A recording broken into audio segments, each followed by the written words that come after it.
immigrant story. She's a proud mother of 3, all UCF related, go Knights, and defines her spirit as humble, loyal, and resilient. While her day-to-day resembles a corporate identity, she lives for experiences that put her in a growth mode, such as reading, writing, and Toastmasters. Wow. Each day, her theme and mindset is to both be a teacher, a student. She's excited to be part of Toastmasters and looks forward to learning from each of you. Please welcome Kalpana Bhakta.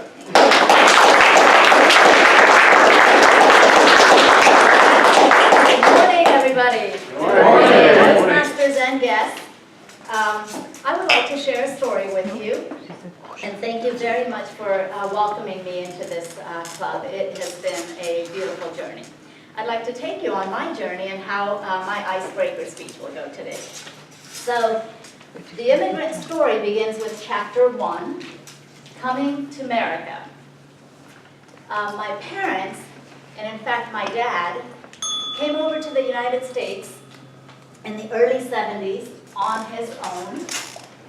He left behind in India a wife and 3 little girls. He was going to make a life for his family and hopefully have an opportunity to be a resident of America. As he came to the States with very, very, very little money, I can tell you that his heart didn't hold big, huge dreams. His heart probably had a lot of anxiety and fear because he's leaving behind a lot.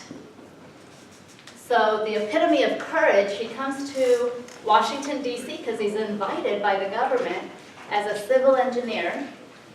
He was a top graduate in his school in India. He's the oldest of 10 children, and he was the only one educated. So with this opportunity, the whole family was waiting and watching in the wings. How is this going to turn out? He spends 2 years in D.C. and is invited to stay for 2 more years. But the government says, you know what, we will go ahead and have you invite your wife to come over just so that you have a couple of years more with us. And so my mom and dad spent 4 years together, working very hard and saving money so that they could invite their 3 children into the United States. And that was me, the middle one. I would not be here today if it wasn't for that journey that my parents went through. My dad was incredibly committed to making sure his 3 girls took advantage of every opportunity that this great country could offer. And all we heard was education. That's what's going to get you there. So we're going to talk a little bit more about that in the next chapters. My parents my dad spent his days as a civil engineer, and then at night he would stock shelves at a local drugstore so that they could save money to pay for the airfare that it was going to take to bring the 3 girls over. We arrived, and I don't have recollection of a lot of memory from before age 7. I think part of that is probably the trauma of being in India without my parents.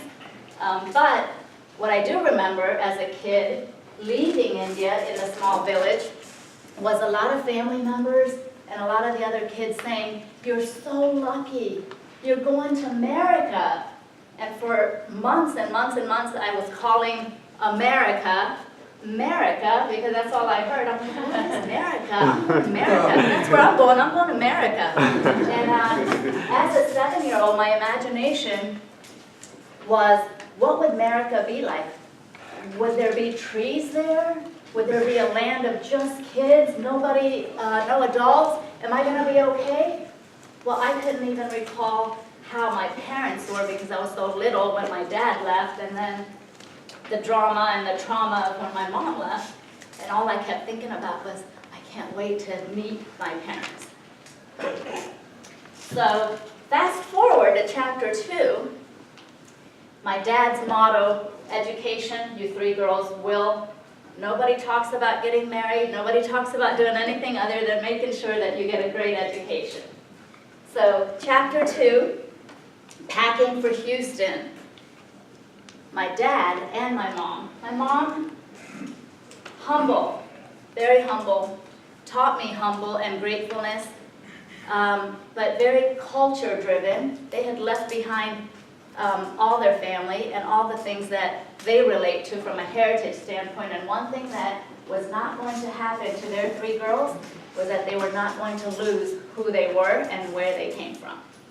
So she spent a lot of time teaching us ways of the home.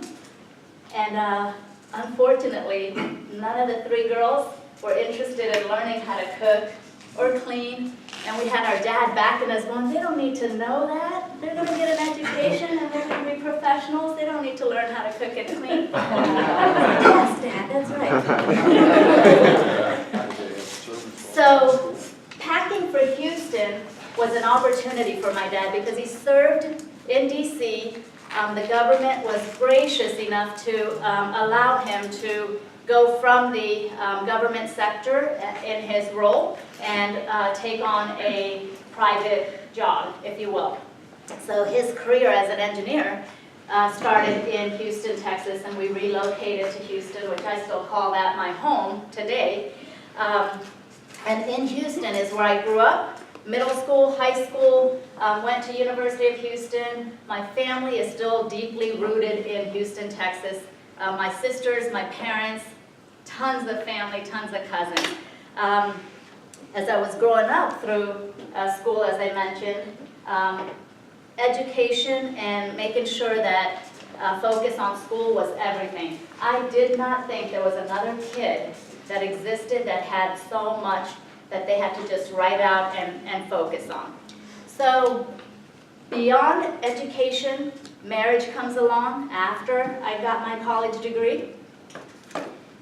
I have 3 beautiful kids, and you know, sometimes when you talk about, I'm not going to sound like my parents, you kind of sound like your parents when you talk to your kids about the importance of education, which we all do. I'm very fortunate. I've got a 25-year-old who lives out west in Denver, graduated from UCF.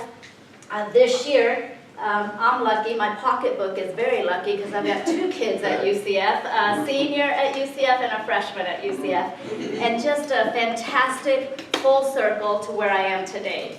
So thank you very much for allowing me to share my story. The rest is unwritten, but I've got one last quote for you all that I live by, and that is, what lies before you and what lies behind you is nothing compared to what lies within you. Thank you.